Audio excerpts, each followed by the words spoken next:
Contact us to avail the combo offer of General Studies and Public Administration optional with 20% discount. Good morning. Okay, so today we are going to have the Hindu analysis of 4th October 2021. Okay, so previous 2 days there was holiday, we will cover that as a recorded lecture separately. Yes, as it is Monday, let us have some Monday motivation for coming week, and we will talk about 3 important, let's say, characteristics of civil service aspirant or civil servant that one should have. So 3 C's we are talking here: confidence, courage and character. Briefly we will understand them and how we can relate to our life of an aspirant as well as life of a civil servant. So yes, confidence, many a times what happens is students, though they are preparing this examination syllabus thoroughly, they are not having, let's say, sufficient confidence to appear in the examination, and they become nervous, and because of that it affects their productivity output in the examination, especially for prelims examination. So yes, those who are watching this video and they are going to attempt this Sunday's newspaper this year prelims examination, for them it is very important that they should trust themselves. They should trust themselves. Okay, their preparation, along with that they should be confident.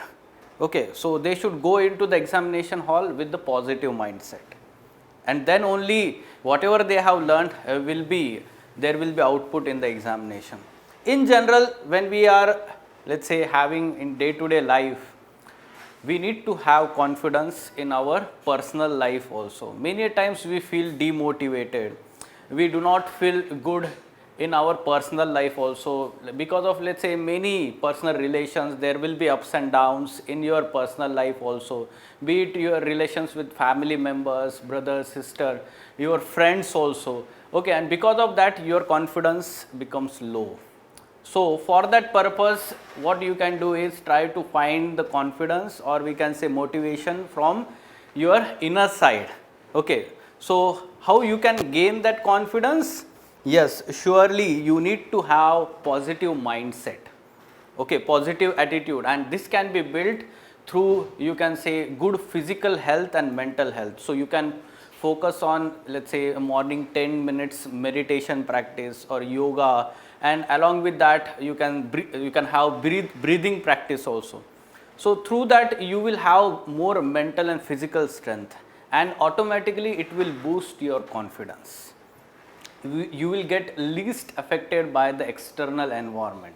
Negatively I am saying, positively you should get affected, but negatively it should not harm your, right? So this is important. Along with that, it is also important for civil servant. After cracking this examination, confidence is important because you are going to take very strong decisions which are going to affect many number of people and their life.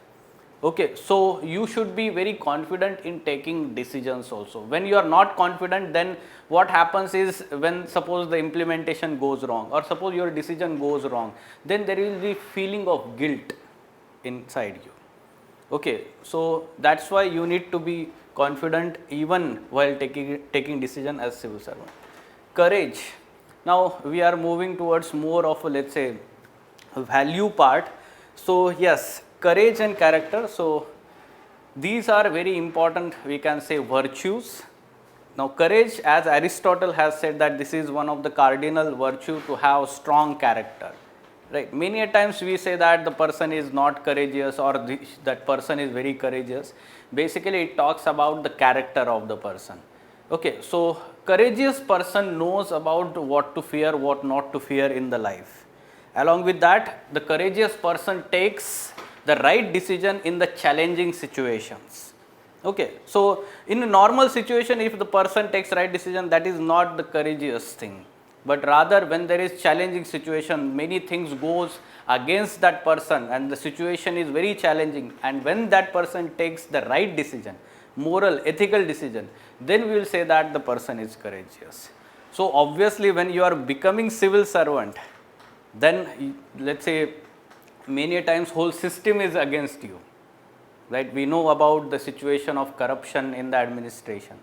Many a times you will be pressurized to, let's say, fall in the line, right? So the courage is now standing what you believe in such situation.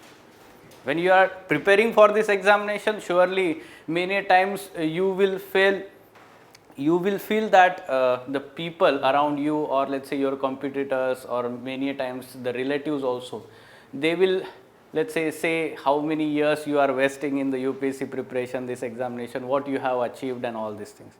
But you should not feel motivated, rather you should be confident enough to believe in what you are preparing for.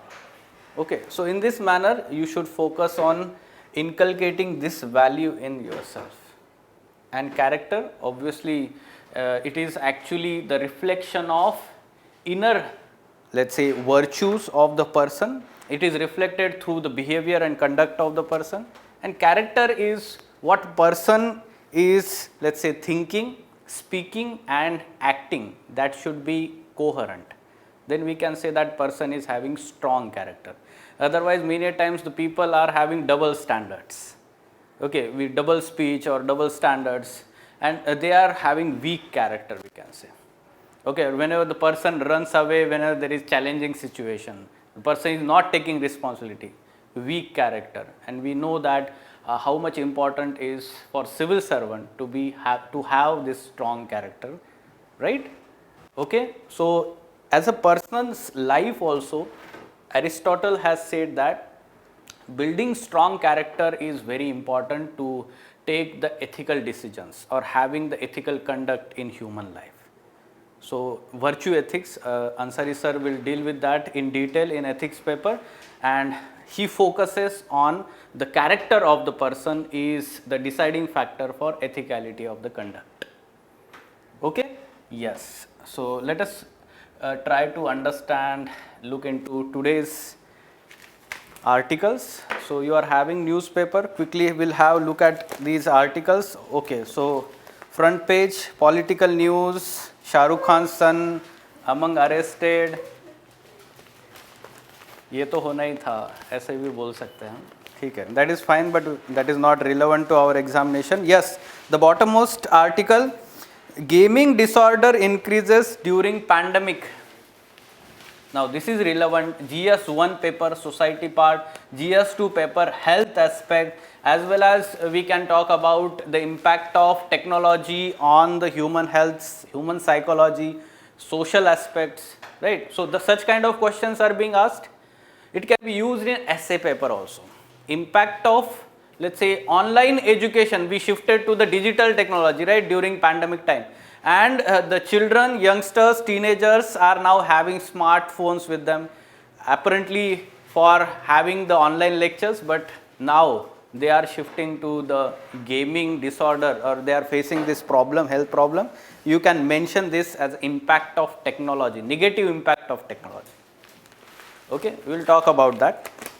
Then moving on page number 3, yes, it is city page. So let's say the other editions may not have this article. Why Delhi roads get flooded every monsoon? Now why we are going to cover this article? Because the UPSC in GS1 paper is asking specific cities in terms of urban floods. Last year they asked Hyderabad and Pune city, urban floods. Are you aware about that question? So they can ask about Delhi city also now. So specific information, generally we all know about the problem of drainage system and all these things, land use change. But basically there will be some geographical aspects related to a particular city, and we will try to know about those reasons also. Okay. So urban floods, GS1 paper, geography part. Then on page number 4, Chola inscriptions on civic officials eligibility. Okay, so the article is talking about some of the Chola inscriptions, their meaning, and how during the Chola kingdom, especially it is talking about medieval era Chola empire in southern states, now we can say that Tamil Nadu region. So some of the inscriptions of Chola temples, built at that time. These inscriptions talk about how a particular candidate to be elected to particular community in the committee in the government should have certain characteristics, eligibility criteria. Okay, so some of them are explained here. This is being asked in the examination.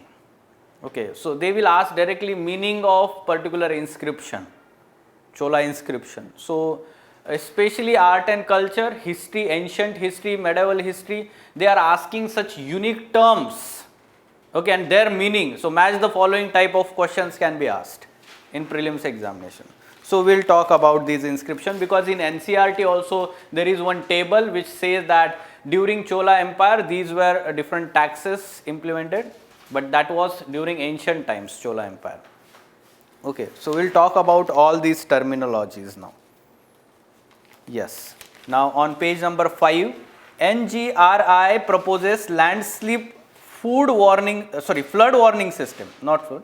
Yes. So what is this NGRI? National Geophysical Research Institute.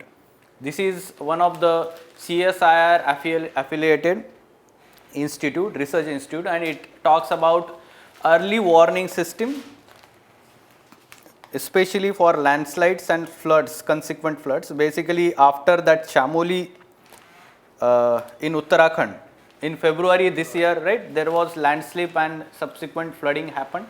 So because of that, the government or this institution has come up with this early warning system. This is good thing. Disaster management and GS1 landslides, natural hazards.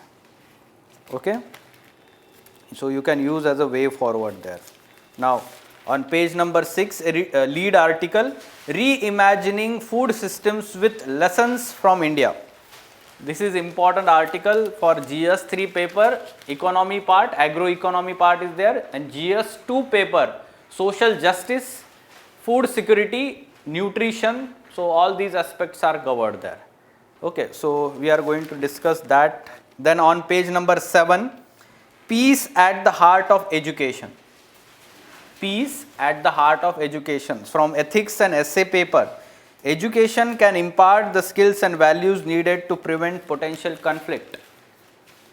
Okay, so how education can become a tool to deal with the conflicts, ensure peace and stability, non-violence in a particular country or society.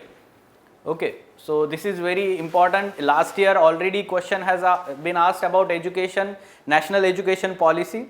This article also talks about that, NEP 2020. Okay, how it helps in ensuring peace and stability. So a different kind of question can be asked again. There can be essay paper, essay topic also. We are expecting specific essay topic now on NEP 2020, this year itself. Okay. Yes, other articles I want you to go through that first editorial, lacked in stalemate, because already we are discussing India-China standoff along LAC since last 1 year. No new things are covered there. Okay, and we can say other articles, especially on page number 7, topmost article, NS2 a win-win proposition. This NS2 is Nord Stream running from Russia to Germany across Baltic Sea. Okay, it is talking about the undersea pipeline. So you should be aware this for prelims examination.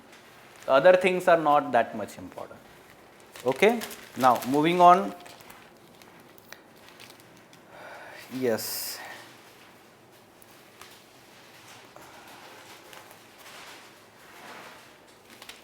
Okay.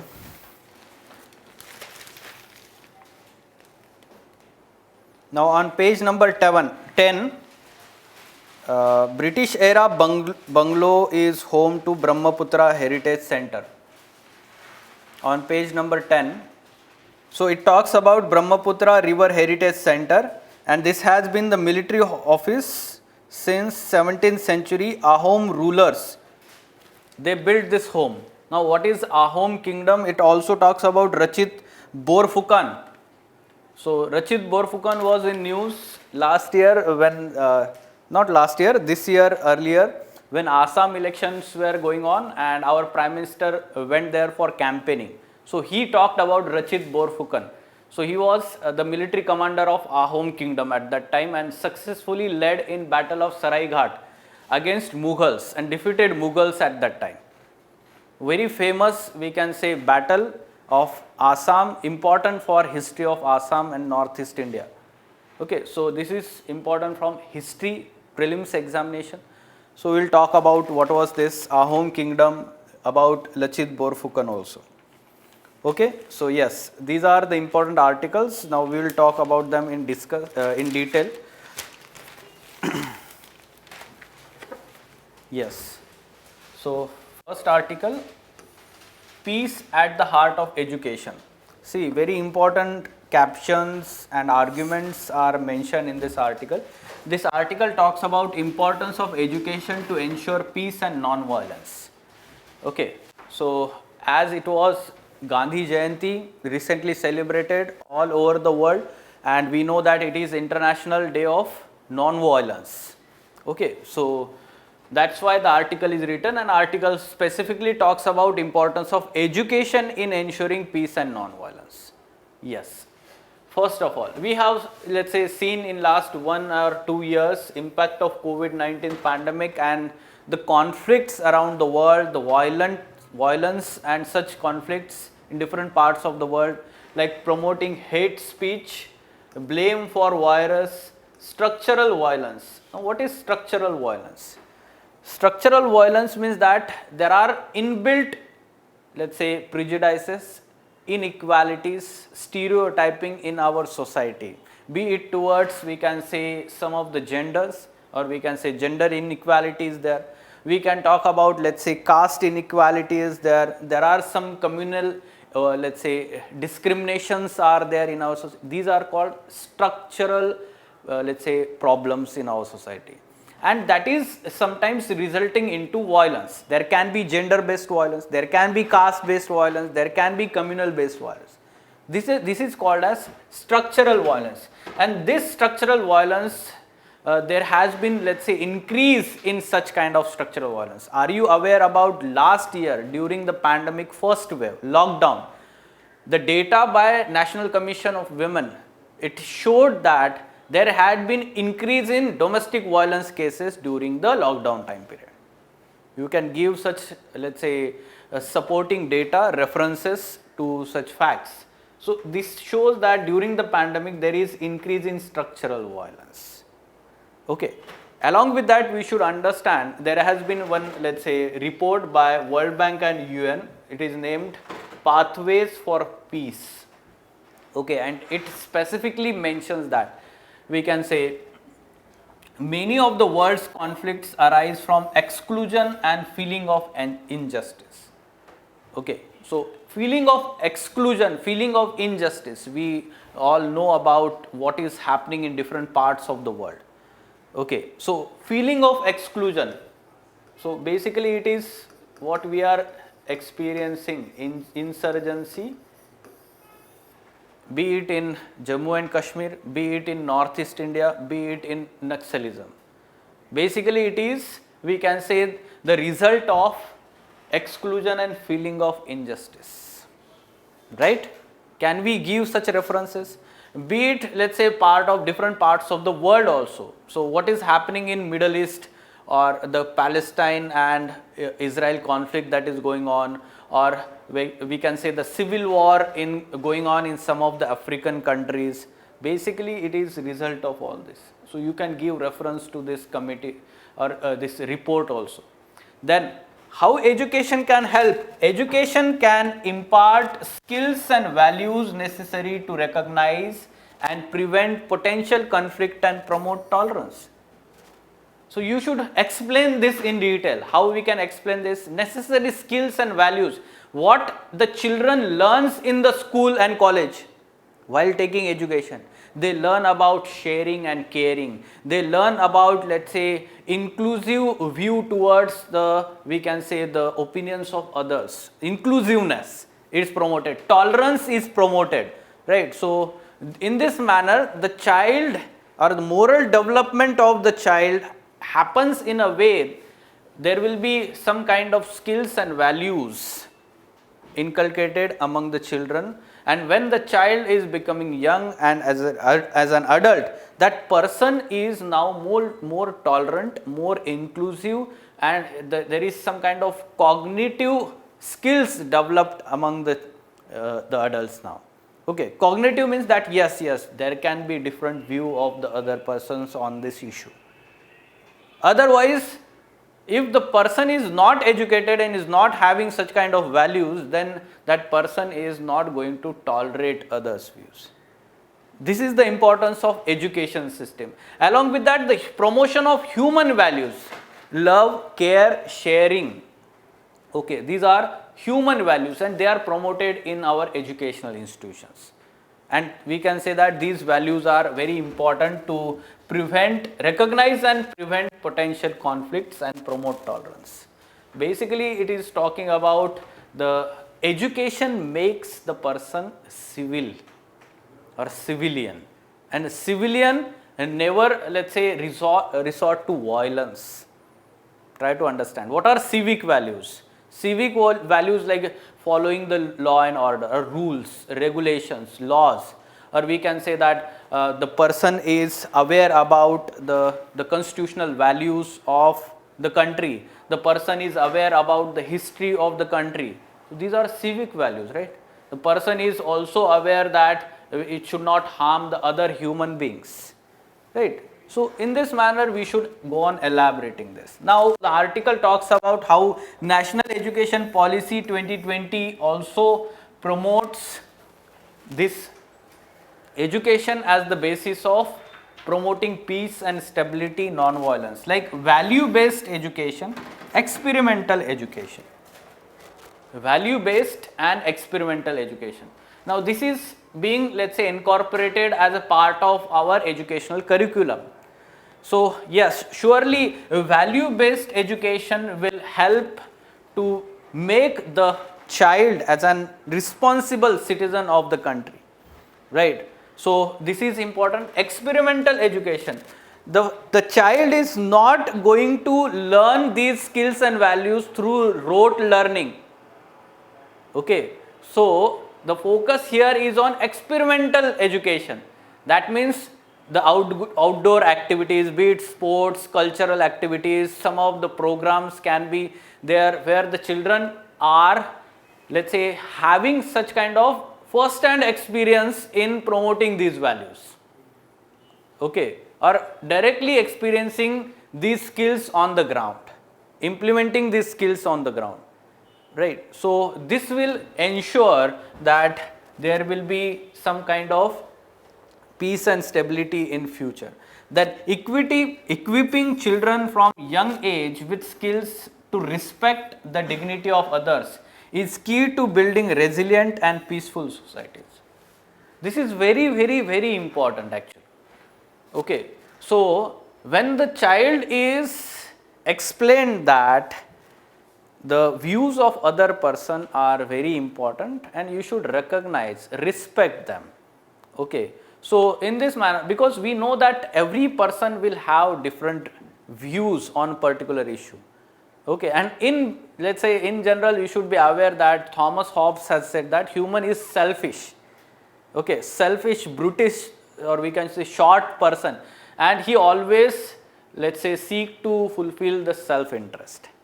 And from this aspect, if every person is focusing on fulfilling self-interest, then there will be chaos in the society. And therefore, we need to promote these values, especially respecting the dignity of the others, be it, let's say, of the person belonging to other gender, other caste, or other community, region, or race. So we need to respect them. This should be taught from the classroom itself or schools itself. Then only we can say resilient and peaceful societies can be built. Then intercultural competencies like empathy, critical thinking are the best learned through intercultural exchanges, scenario-based learning, and not rote learning. This is what the experimental education is talking. Okay, so that's why our schools also promote cultural events. Okay, so they say that yes, participate in the cultural events and showcase the cultures of different parts of India. So we also at school level somewhere we participated in such cultural event. I myself had let's say the attire of Gujarati people. I do remember my school level experience, and that helped me to know about the culture of that part of the India. This is how the intercultural exchanges or cultural programs. So it is talking about experimental education. Now it is when it is mentioned in one page in the let's say textbook, oh, this is the cultural attire of this particular area. So this is rote learning. Unless and until that child is experiencing that. So this is what we are talking about, empathy and critical thinking. So they are best learned through the experimental education. Fine. So this can be asked in essay paper or ethics paper. You should be aware. If it is not directly asked, indirectly you try to use as a way forward. Whenever the question is talking about violence, whenever the question is talking about, let's say, instability, conflicts in the society, in ethics paper, write education as a way forward. Importance of educational institutions is a part of syllabus. Are you aware about this? It is part of our syllabus, ethics paper. So bring this discussion in your answer whenever the question is talking about that. Now, reimagining food systems with lessons from India. Okay, so it is talking about importance of food systems. It is specifically having reference to India's food system, but it is in general talking about global food system. Let me tell you that food system or global food system is, we can say, talking about from farm to plate, how food grains travel. This is called as food system. Okay, so we can say from production to transportation to the consumption, ultimate consumption. So there are many challenges involved in different aspects of this food system, and especially during the pandemic there has been disruption in the supply chains or the food system, different components of food system, and because of that we can say that many of the people are falling into the trap of hunger again. First of all, the context is that in September month, United Nations Food Systems Summit 2021, for the first time this summit was conducted. United Nations Food Systems Summit, September 2021. And in this summit, the experts from all over the world, they deliberated on different, let's say, components of this food system and how they are getting impacted because of many other challenges. Okay, we are going to discuss that. Also, some facts you should be aware how food systems are important because they have direct bearing on sustainable development goals. Around 11 out of total 17 sustainable development goals, they have direct bearing on, we can say, food systems, or it is relevant to food system. And the most important is sustainable development goal second. What is that? Zero hunger, achieving zero hunger. Simply first 5, okay, it is important to remember all 17, but at least first 5. Which are first 5? First, end poverty. Second, zero hunger. Third, health. Fourth, education. Fifth, gender inequality. Okay, so at least remember these first 5 because they are also more relevant to India. Okay, there will be always question in mains examination on these 5. So directly relate, or let's say give reference to these SDGs in your answer. Now after understanding this, you should be also aware that around 811 million people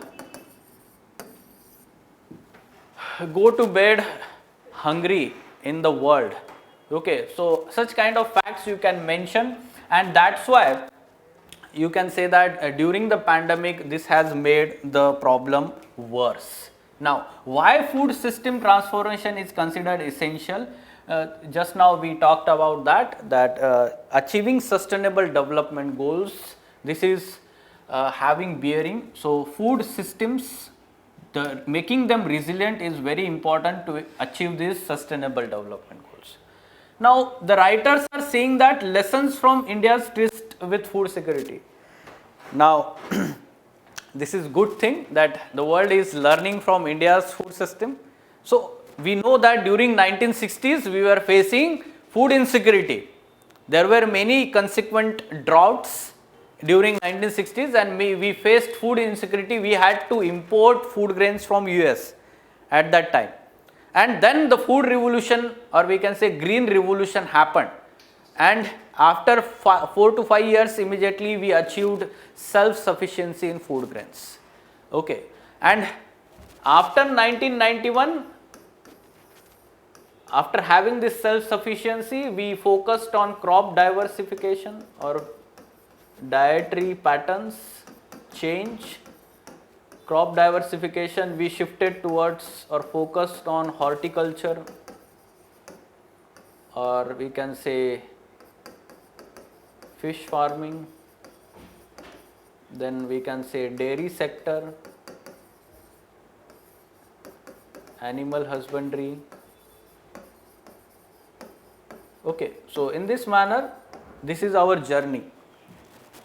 At the same time, we should also understand that food safety, especially we can say that when we are talking about food safety, how we ensure our food safety or security here.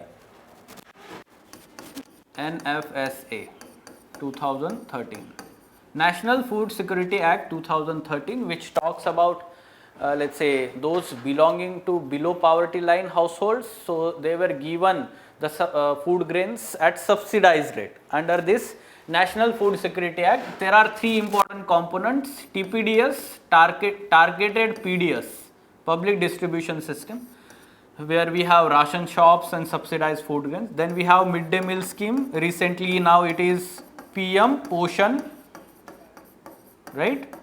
We talked about this PM Poshan, and then there is ICDS,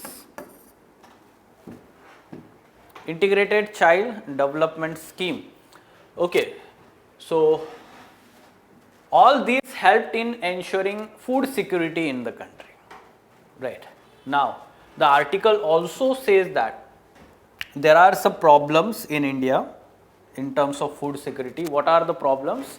Especially the dichotomy between, on one hand we are food surplus, and on other hand we are having the problem of malnutrition and undernutrition. Right. So this should not happen, but why this is happening? Because of changes in the dietary pattern, we can say lifestyle, and along with that we should also talk about that the focus was largely on coarse cereals, that is wheat and rice, and not nutritious food like pulses, oil seeds, and we can say eggs and meat also, right? So because of that, the nutritional security or the hidden hunger, that made the present problem, we can say micronutrient deficiency, which is also called as hidden hunger. So this has been the problem, and now the government is focusing on, like, there has been, let's say, food fortification, food fortified rice has been added in midday meal scheme through PM Poshan. Now the government is going to focus on improving nutritional security, micronutrients. Okay, so this is what you can talk about. Now, what are the challenges to food systems? Now again, coming back to the global food systems and in general, what are these challenges? First is that we can say the over exploitation of land and water resources. We do not have now in future much of the land, much of the water for further food grain production, right? So already whatever the land available, we brought it under cultivation, right? That's why we are witnessing some kind of stagnancy in food grain production, right? So this is the major problem. Second thing is that climate change global warming, declining, we can say, biodiversity, increasing pest attacks, more and more crop failures. This is becoming problem, let's say major challenge. And third one, you can say that for global supply chains, let's say the pandemics, like future pandemics, the COVID-19 affected, let's say, global trade. Some of the Middle East countries, they are net food importers, right? And we are exporters. We are, let's say, having some kind of farm income is, let's say, dependent on exports also. So basically, this is getting disrupted, and because of that, many people are going hungry, while the income of the farmers is also declining. So this making resilient global food system is now the way forward, you can say. So what you can write as a way forward: reimagining food system towards goal of balancing growth with sustainability. So first challenge, excessive use of water and land. So we need to optimize the water use. So what you can focus: micro irrigation. Okay, so sprinkler and drip irrigation system, precision farming, all these things you can write down there. Then you can also talk about that hydroponics system has come up with, right? So that does not require soil. So directly water and nutrients dissolve in the water, you can grow crops there. Hydroponics, aquaponics, these are new technologies. Then mitigating climate change, yes, we can understand that, and mitigating and adapting to this, basically we are focusing on climate change resilient crops varieties. They are required now. Okay, so in that manner we can focus on reducing the crop failures because of climate change induced weather events. Okay, so you can talk about that. Ensuring healthy, safe, quality and affordable food. So what should be written before food? Healthy, safe, quality and affordable. Okay, then we can say maintaining biodiversity, improving resilience and offering an attractive income and work environment to small landholders and youth. We are talking about farmers, especially small and marginal farmers, which are having, let's say, proportion of around 80 to 85% in India. So their income security is also important, right? So directly take input: GS3 paper, GS2 paper, essay paper, you can write down here. Okay. Now moving on to next, NGRI proposes landslip flood warning system. So yes, this is important. You can directly use this as a way forward in GS1 paper geography, GS3 paper disaster management. Council of Scientific and Industrial Research, National Geophysical Research Institute has launched Environmental Seismology Group to develop landslide and flood early warning system in Himalayan region. Okay, early warning system for landslide and flood. So this is as a follow-up to Chamoli, let's say, landslip that happened, avalanche that happened, and because of that subsequent floods. Okay, so we know that every year the question is either asked on the mountain ecosystem, Himalayas specifically they are asking, landslides already question is asked. In different ways they are asking questions. Okay, so try to understand, we can now expect the question on specifically a particular state. We are expecting such question. So what kind of disasters that Uttarakhand state is facing or Himachal Pradesh state is facing? Okay, so one of them is landslide and floods. Then you can talk about flash floods, you can talk about the problem of soil erosion. Then you can also talk about deforestation and subsequent, let's say, land use change. You can talk about hydropower plants, and because of that deforestation that is happening, land use change. Okay, so fragile ecology of Himalayas is being changed through infrastructure projects, road buildings, tourism, unsustainable tourism practices, Okay, so landscape is being changed, it is being tinkered, and because of that, what is happening? We do not know what is going on inside that mountain, right? And when we are changing the slope, we are making that vulnerable further. Okay, so basically you should be aware that all the rocks are attached to each other. No, there is some kind of balance created, and when we are changing the nature of one rock by constructing any resort, suppose along the, basically we are changing that balance. Ultimately, it will all buckle down. Right, so you can give this as a way forward, and it will help in preventing any mishap. Especially it talks about not preventing the disaster or hazard, rather it is talking about the reducing impact in the aftermath, that is protecting life and property. Early warning system, basically we can evacuate people from let's say those living along the rivers. There can be floods because of such landslips, so there can be evacuation and all these things through all. Now, why Delhi roads get flooded every monsoon? There are two reasons for flooding in Delhi. One thing, Yamuna passes through Delhi, right? So there can be flooding of Yamuna river when the more and more rainfall happens in the catchment area, in the Himalayas. Okay, and more water flows through Yamuna river, there will be swelling of Yamuna river. Such kind of flooding happened during 1978. But the annual flooding phenomenon in Delhi city is happening because of faulty drainage system. Okay, so what is happening there?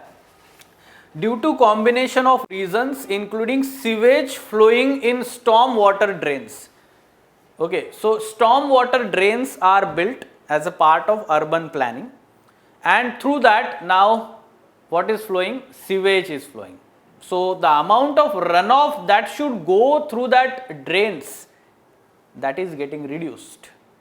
Okay, so what is runoff? When this rainfall is happening, that flows over land into the streams, that is called as runoff water. Okay, so when these drains were built, the city was not that much developed as compared to present, and therefore the concrete that has been made, okay, or the roads and the changes in the land use that happened, because of that runoff increased. Earlier what used to happen, because of less construction on the ground, the water used to get percolate inside the land, but due to land use change, due to construction on the soil, there is more runoff now. The water is not getting percolated, and these drains are not designed for such huge volume of water flowing through these drains. So they get either choked. Oh, okay, or what is happening because of climate change? Intensity of rainfall has increased, and this has also increased the amount of runoff water. More rainfall in short period of time. And this is what we are witnessing in Delhi. 1 hour of intense rainfall, everything is getting flooded. Okay, so you should write about these reasons, and also Delhi's natural topography, whether it is reason for urban flooding. No, rather Delhi's natural topography is very much beneficial for runoff. Okay, so there is a sloping, we can say, land, and it flows through Yamuna actually. Whatever the runoff is there, it flows into the Yamuna river. So we can say that the topography is not the reason. When topography becomes reason for flooding? When it is low lying area. Right? When it is low lying area, that becomes the problem. So topography is not the problem. Remember this. This is why we are talking about specific geographical aspect of Delhi. Okay, now moving on. Gaming disorder increases during pandemic. Yes, we are talking about, let's say, there are behavioral changes among the teenagers, especially since last 1 year, when these children are given these smartphones for online education by the family members, parents, and they are largely involved in these games, online games. Okay, and the behavioral change like insomnia, lack of sleep, withdrawal from social contacts, isolation, okay, academic failure, and extreme anger and irritability. You should be also aware that in 2018 WHO recognized this as mental disorder. Okay, recognize it as, we can say, mental health condition, not disorder, where the mental health condition. This was in news last month. In August, China had some regulations. China limited gamers under 18 years to just 3 hours of online games per week. Okay, and there are some restrictions on these gaming platforms themselves. These platforms are supposed to make or implement these regulations. Okay, suppose a particular user is involved more on that gaming platform, then he is not allowed to play. This is how the gaming platforms are supposed to implement this. Okay, so at present in India, there is no such regulation. So whatever the, let's say, recently it was in news in Tamil Nadu and Kerala. Are you aware about this? So online games, especially those gambling related games are there, like the poker or rummy and all these names are there, right?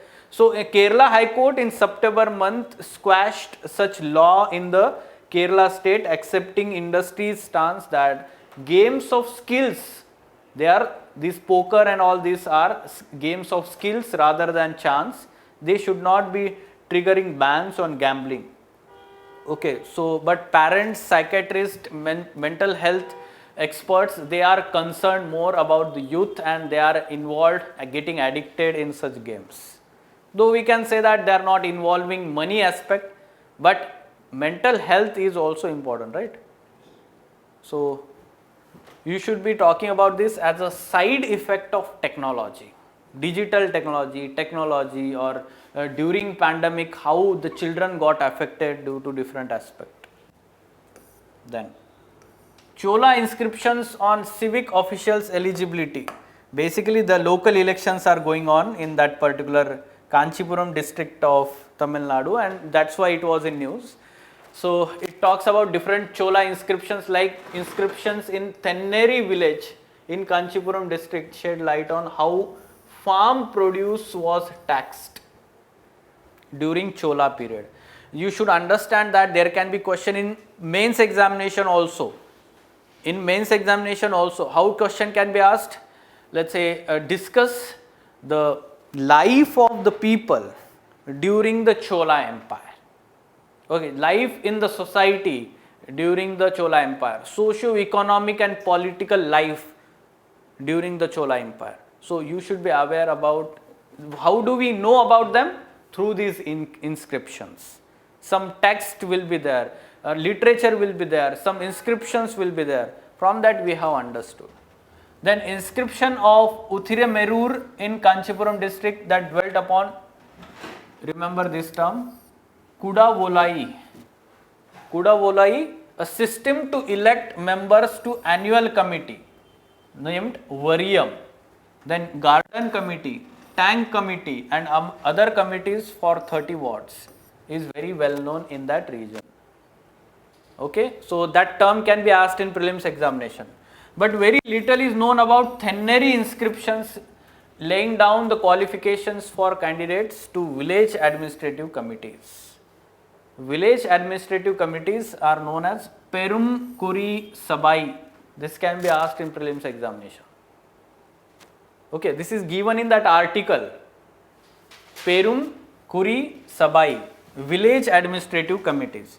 Then Kantaleshwar temple in that Thenneri village and Abathereshwar temple are on the banks of this 3.8 kilometer Thenneri river. They were constructed by Sembian Mahadevi, a grandmother of Chola king Rajaraja, in the memory of her son Uttama Chola. Now Rajaraja is very famous for what? For building which temple?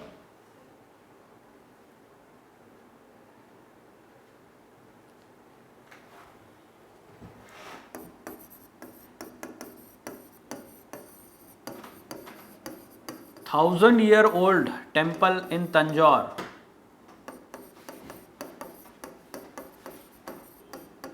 Brihadeshwara temple, Tamil Nadu. Brihadeshwara temple. So it was built by Rajaraja, and other important temple built by Rajendra I, Chola king, Rajendra I, and he built Gangaikonda Cholapuram.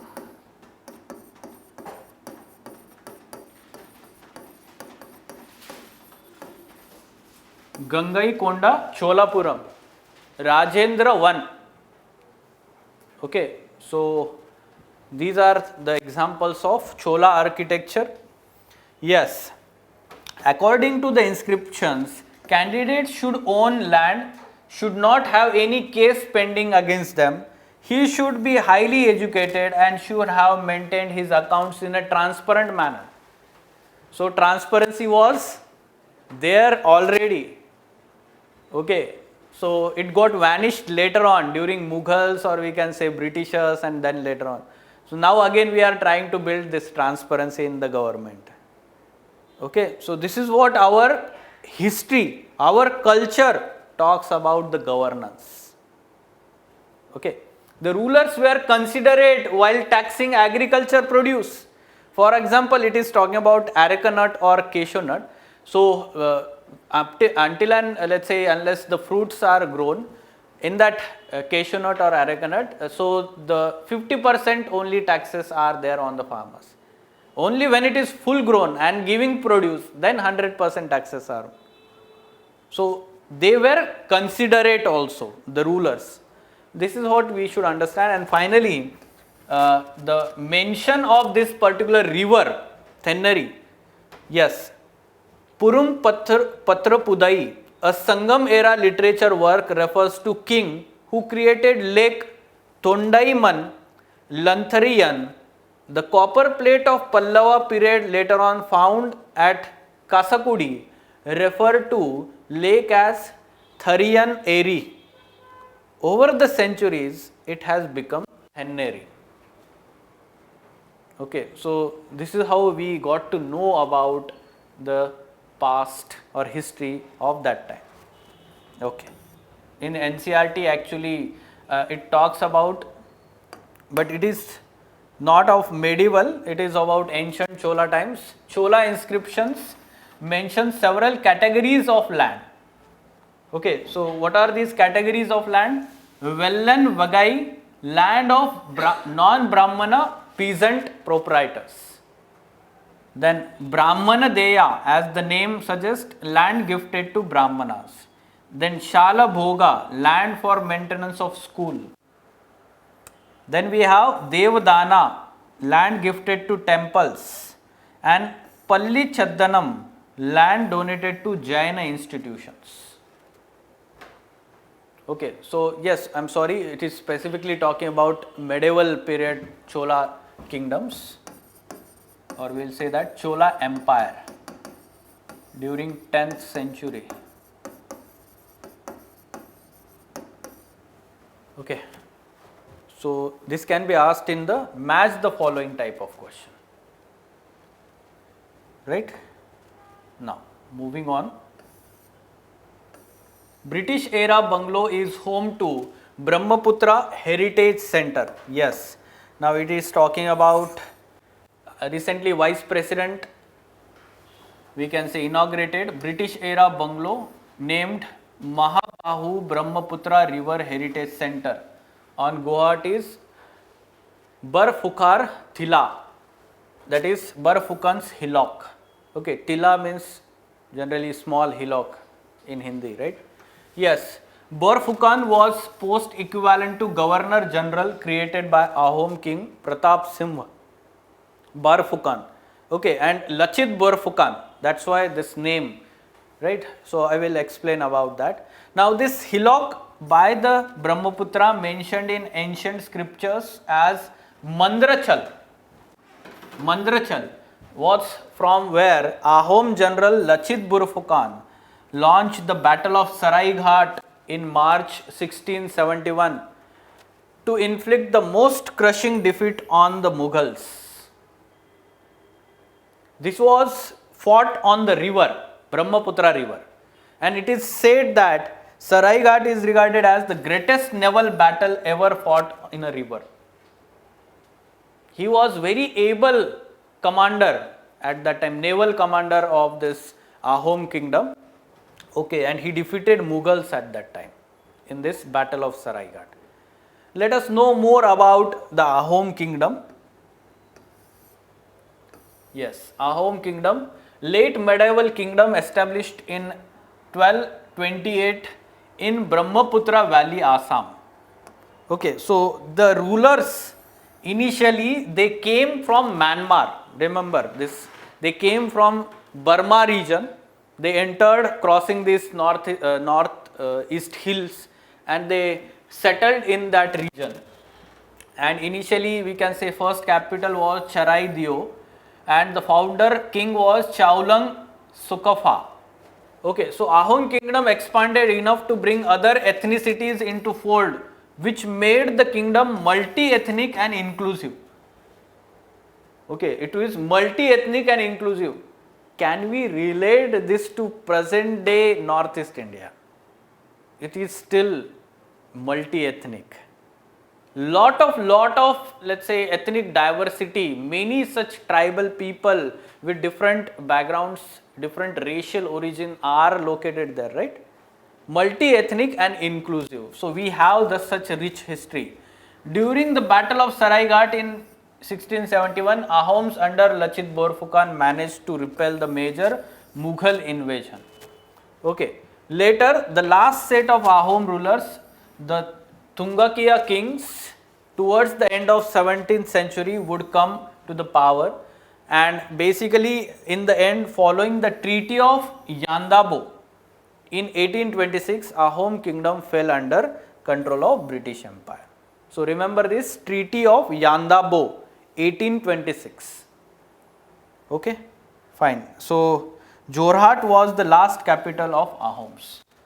You can see here the different locations. Jorhat is located here. This is Ahom kingdom. Present day Assam is there largely.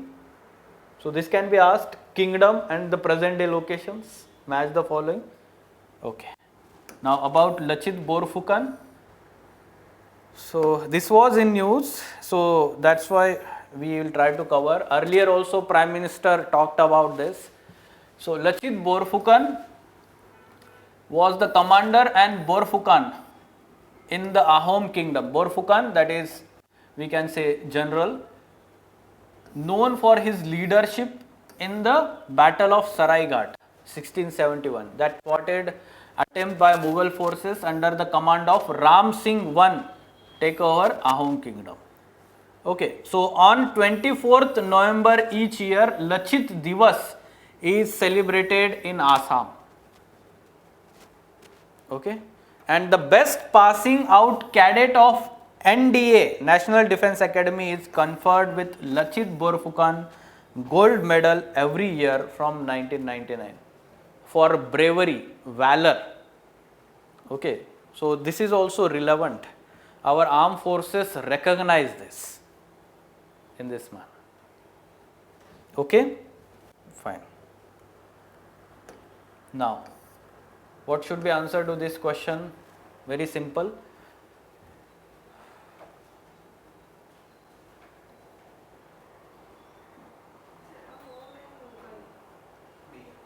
Yes. Yes. So Battle of Saraighat between Ahom kingdom and Mughals. Remember, such kind of questions will be asked. And okay, so these are the important articles. Any question?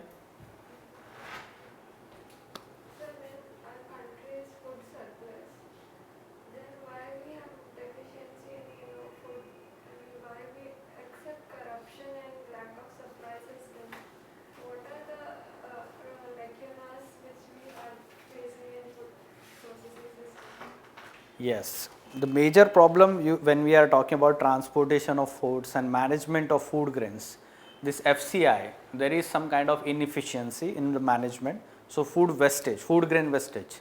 So around 30% food grains in India are wasted. Okay, because of, let's say, lack of appropriate, we can say, storage facilities. Okay, so rainfall happens, because of that सड़ जाता है वो food grains जो है, wastage हो जाता है. At the same time, you should be also aware that FCI is buying surplus food grains. So it is not having capacity, still it is buying. So what it needs to do is, then it has to sell that, or nowadays the government is exporting food grains from FCI. So this was not objective of FCI or public, we can say, stockholding project, okay, or public procurement project. So basically we should understand there is inefficiency, and at the same time whatever the programs are there under National Food Security Act, PDS is there, right? There is diversion of food grains, and there is lack of transparency also. Nowadays, like Chhattisgarh and Tamil Nadu government has come up with end-to-end computerization. Along with that, GPS tags are there on the trucks who are carrying these food grains.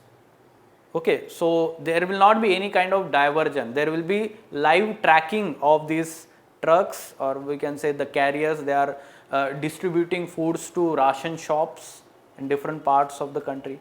Ration shops have become transparent after the biometric authentication, right? So Aadhaar seeded, that authentication is also required there.